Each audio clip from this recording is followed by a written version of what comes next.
So this deep dive it's really unique. We're setting aside the usual analysis today because our source material is a short story, a profound final journey written by a man named Richard. It's titled The Sweet Hereafter. And it was shared with us by his close friend, Jurl, as a way to honor Richard's life, his imagination, and his final thoughts on peace and identity. Exactly. So our mission is a little different this time. That's right. We aren't here to critique or analyze the writing.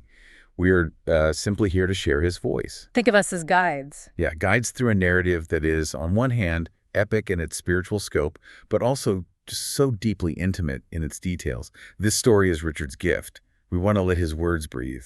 Especially as they get into his quest for faith and identity and that unconditional acceptance he was searching for. Right. So let's start where Richard begins. On a mundane Monday night, May of 1993. And it's that normalcy, the absolute routine of it all that makes what comes next so radically shocking. Contrast is everything. It is. Richard gives us this perfect snapshot of, mid-career exhaustion. He says he was beaten and tired after working all weekend, constantly on call. Yeah, this is not the setting for a revelation. No, it's a setting for collapse. And he walks us right through his evening ritual. He comes home to an empty nest. Cooks a completely unglamorous meal. Oh, totally. Tyson's mesquite barbecue in my microwave. Right. Has a beer or two, spends some time in the hot tub, and is turning in around 10:30. It's the definition of a necessary but, totally unremarkable existence. And he frames it with this powerful, almost heartbreaking summary. He just boils his life down to this mechanical loop. Work, eat, sleep, work, eat, sleep. Wow. Yeah, and he says he was just marking off a list of about 20,000 uneventful days. That weariness. That's the context for this immense internal shift that's about to happen. Absolutely, and it shatters the routine. It does. The transition starts with a dream, and it's not a peaceful one. Not at all. He describes a weird dream about Vietnam, and the image is so grotesque, so visceral. He's cleaning a huge area of abscessed rot on some fat officer's thigh or buttock.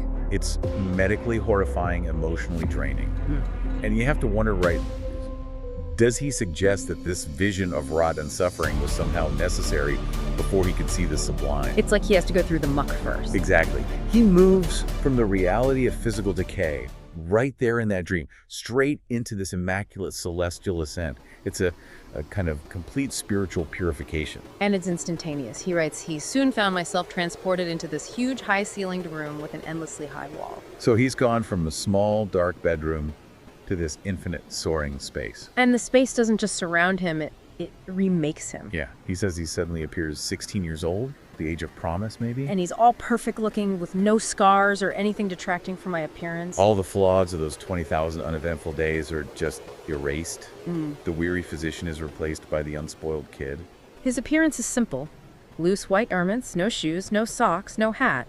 He's looking upward, straining. And that's when he sees them, the angels, scattered all across this impossibly high wall. He describes them as being dressed like him, all perfect looking and beautiful, like in Michelangelo's Sistine Chapel. Which is such an interesting detail, He's connecting his personal, private, spiritual moment to this shared cultural history of transcendent art. Right. It makes the beauty feel universal.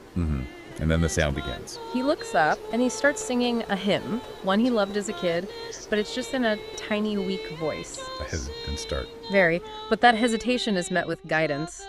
An angel gently grabbed my hand and pulled me slowly upward, passing me on to one bigger, and so on. This physical transfer, passing from hand to hand as he goes up, it's incredibly gentle. It's not a violent yank, it's a shared, loving journey. And as this slow physical transfer is happening, the sound just explodes. Yeah, his tiny voice is completely overwhelmed. The hymn starts to quake from the sky, becoming louder and louder and more melodious and glorious until the heavens shook with splendor. This is that moment of just pure, overwhelming jubilation. All the angels join in, singing the chorus over and over. But the experience doesn't end there in that glorious room. No. Yeah.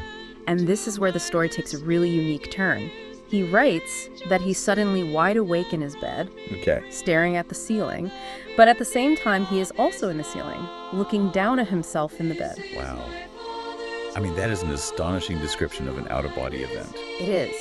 But what makes it so specific is what he sees when he looks down at his own body.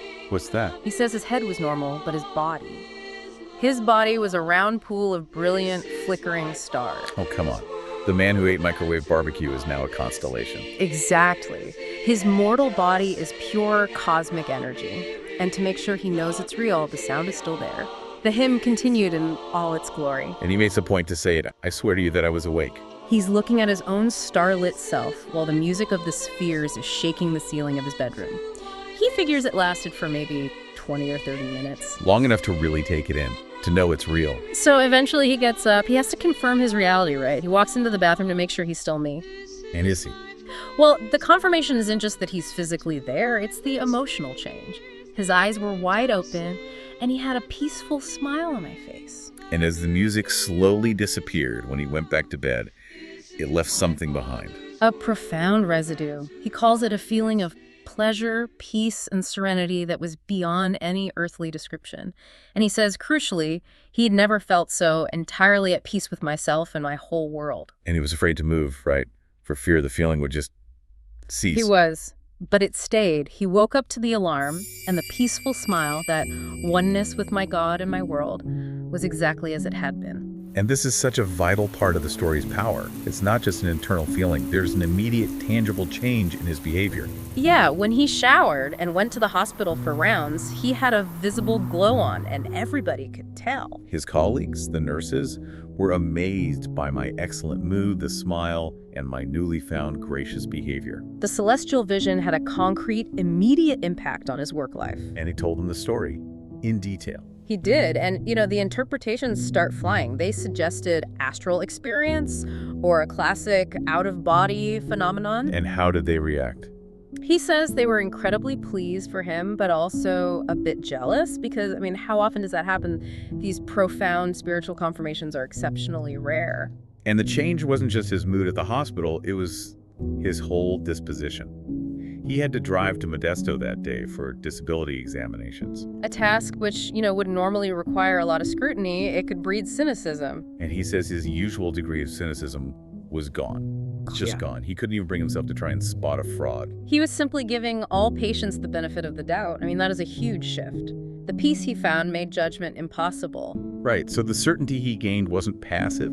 It was an active mandate to live with compassion, without judgment. And he spent weeks telling the story. He says all were amazed and truly happy for me, even the most skeptical. So this enormous cosmic event, it just completely rewires his internal world, which leads to this deep certainty he now has. And that's where we get to the philosophical core of his message. What did that certainty actually translate to in terms of his understanding of God and the universe? The foundational change is the shift from faith to knowledge.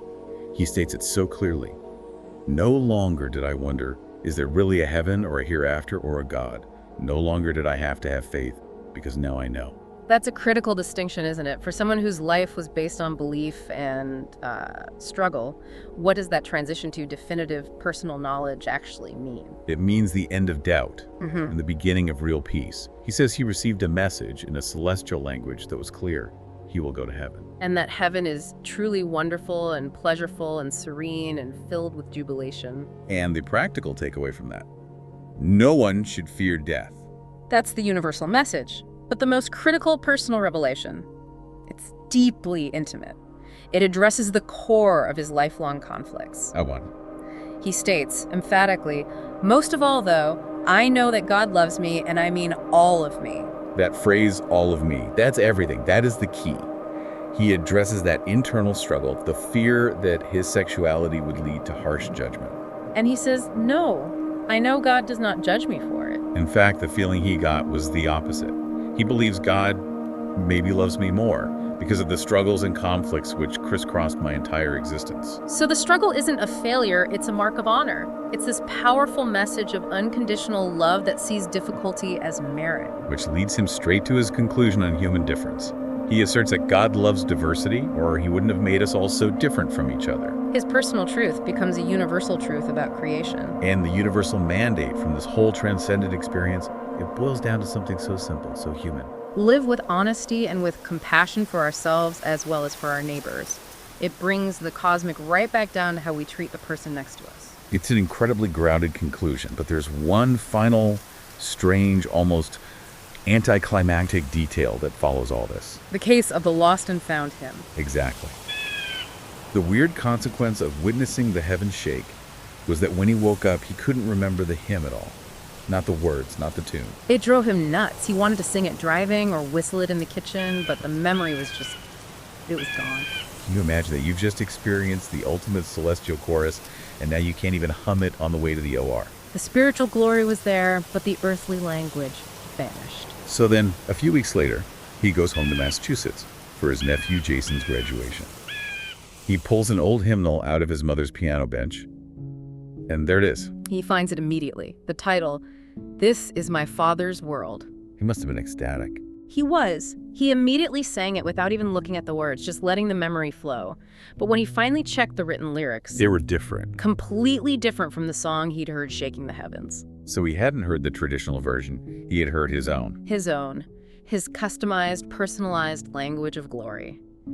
And the words he prefers now, which he says perfectly describe the whole shebang, are, "This is my Father's world, and to my listening ears, the angels sing and round me rings the music of his love." What a beautiful and just a perfect conclusion to his journey.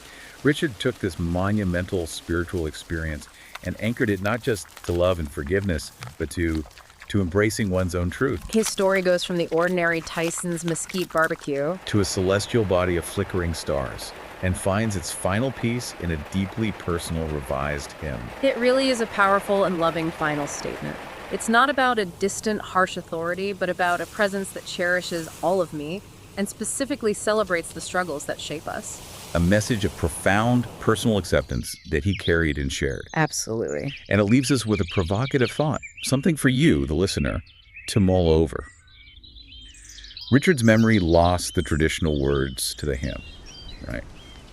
It forced him to write his own, to truly capture the glory he experienced. So what if the language of the sweet hereafter, that language of ultimate truth and acceptance, is always unique and custom-tailored? What if we only truly hear it when we listen, not through expectation, but with our own personalized listening ears? Something to think about long after this deep dive is over.